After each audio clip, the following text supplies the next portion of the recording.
जी हाँ, आपने सही टाइटल पढ़ा है। राम राज्य या राम मंदिर। क्या आपको लगता है कि राम राज्य आ गया है या आप राम मंदिर की घोषणा से खुश हैं? पहले तो मैं राम राज्य क्या है ये बताना चाहूँगा। राम राज्य यानी हर तरफ खुशहाली।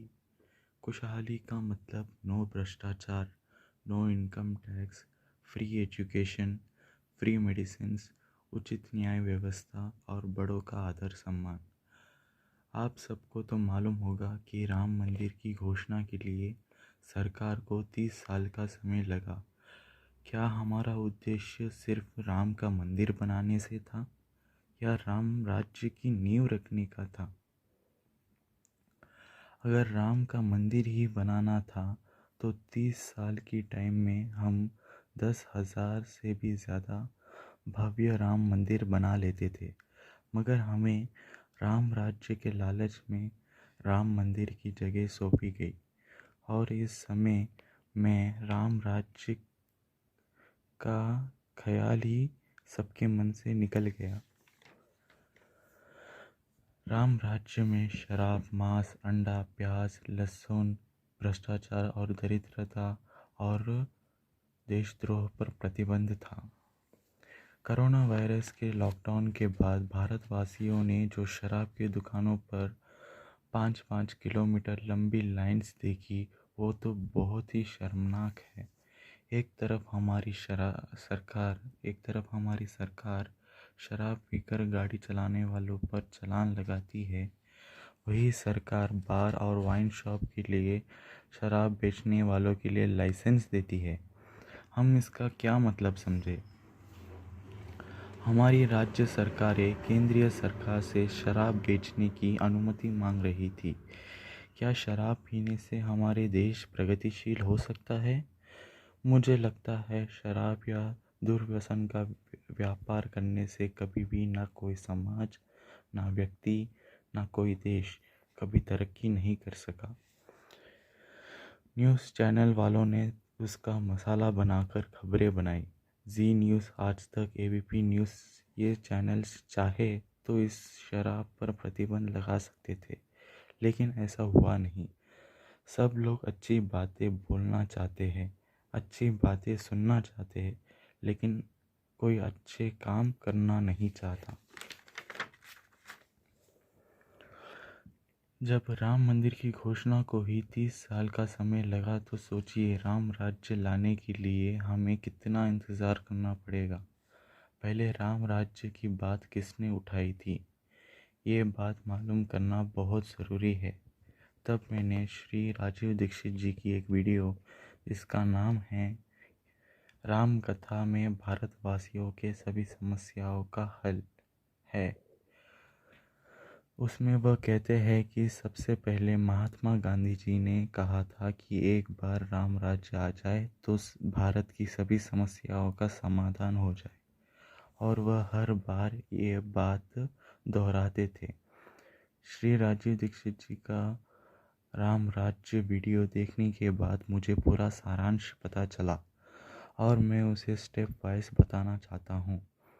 पहले तो राम राज्य में मंदिर, संत, गुरुओं का और कुल पुरोहित, पंडित, ऋषियों और का बहुत सम्मान होता था। राम राज्य में सभी लोग सत्य बोलते थे, इसका मतलब वे दुर्व्यसन से दूर रहते थे, जैसे शराब, मांस, fish, goat, mutton, chicken, eggs, garlic, onion और जुए से भी दूर रहते थे। राम राज्य में सच्चा और अच्छा बनने का संबंध उनके खान पान, भोजन से था।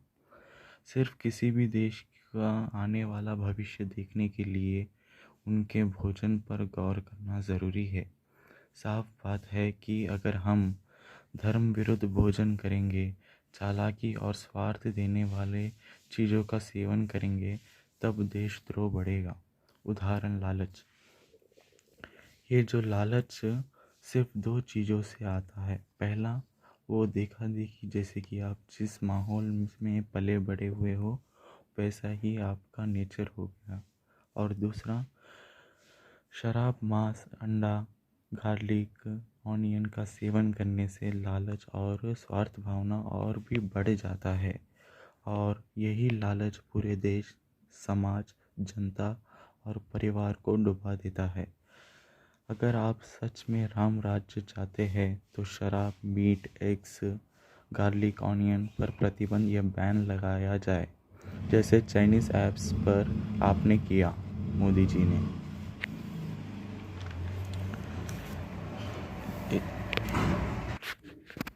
इसे सिर्फ प्राइम मिनिस्टर, चीफ मिनिस्टर और आम जनता ही कर सकती है।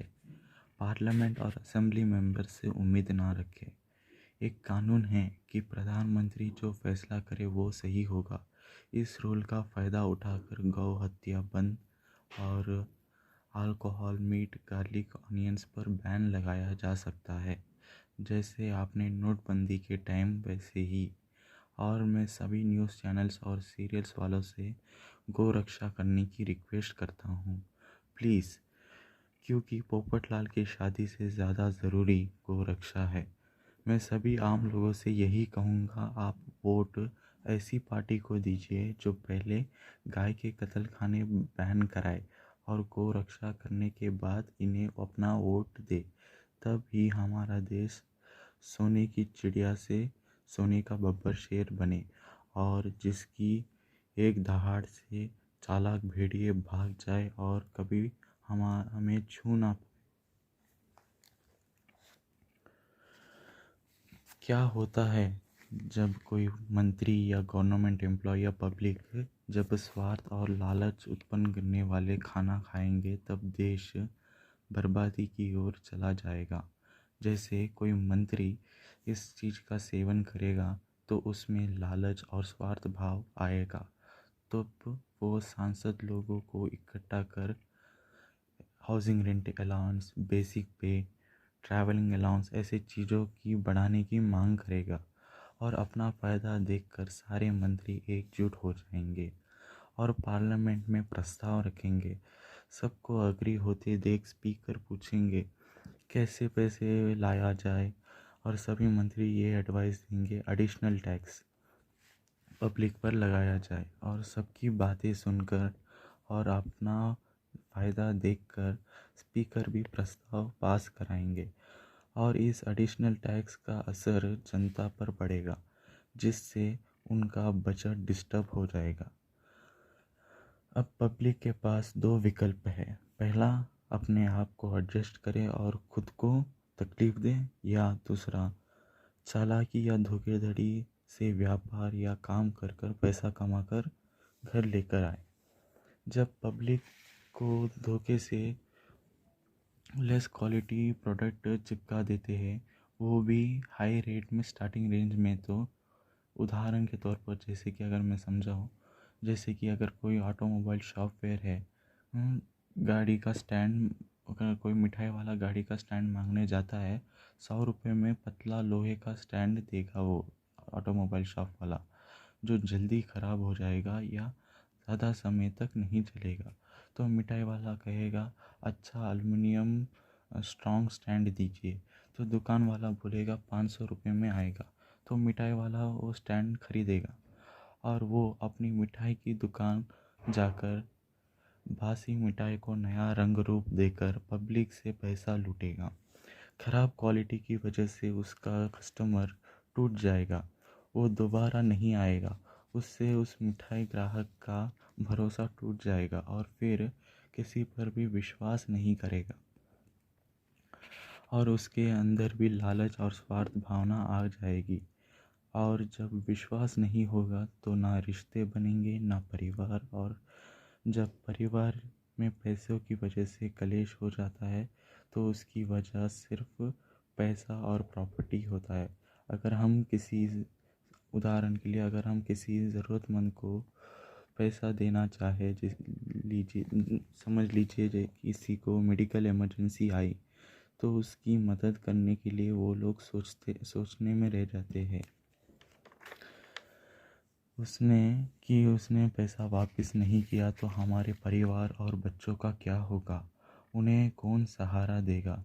जब ये भावना आ जाती है तब चालाक व्यापारी और देशद्रोही आकर देश और जनता को लूटना शुरू कर देते हैं। उसमें हर जगह से आम आदमी ही पिसता है। पहले तो मंत्री लूट लेते हैं, बाकी व्यापारी और डॉक्टर। अगर कोई कोर्ट केस हो रहा है तो वकील, पुलिस अधिकारी, और इससे भी जो थोड़ा पैसा बच जाता है वो देशद्रोही या एजुकेशन सिस्टम ले जाता है। बस हर जगह से आम आदमी की ही बैंड बजती है। लेकिन ये भूल रहे हैं कि सरकार और देश आम आदमी की वजह से, आम आदमी के लिए, और आम आदमी से ही सरकार चलती है। और ये मंत्री और ये जो देशद्रोही लोग हैं ये सब जानते हैं। अगर अगर हम सब इकट्ठा हो गए और एकता के सूत्र में बंध गए तो हम इस देश को लूट नहीं पाएंगे। इसीलिए इन सभी लोगों ने एडिशनल टैक्स लगाकर हम पर लूटा है, हमको लूटा है। और यूनिटी से कभी सरकार के खिलाफ लड़े ना, इसके लिए टैक्स लगाया जाता है। अगर ये पब्लिक एकता के सूत्र में बंध गए तो हम इस देश को लूट नहीं पाएंगे। ये देशद्रोही अच्छे से जानते हैं। मेरे कहने का अर्थ क्या है कि जब तक शराब, मांस और ऐसे दुर्व्यसनों का जब तक सेवन होता रहेगा तब तक समझ लीजिए कि राम राज्य नहीं आया, और इस पर प्रतिबंध एकमात्र उपाय है। मेरा वीडियो देखने के लिए आपका दिल से धन्यवाद। अगर आपको मेरा कंटेंट सही और अच्छा लगता है तो मेरे चैनल को लाइक कीजिए और अपने दोस्तों, परिवार और रिश्तेदारों के साथ शेयर कीजिए। देश को बढ़ाने के लिए और जनता को जागरूक करने के लिए शेयर कीजिए। भारत देश की महानता और भारतवासियों के बारे में और भारतीय संस्कृति को जानने के लिए मेरे चैनल को सब्सक्राइब करें। धन्यवाद। जय हिंद और जय श्री राम।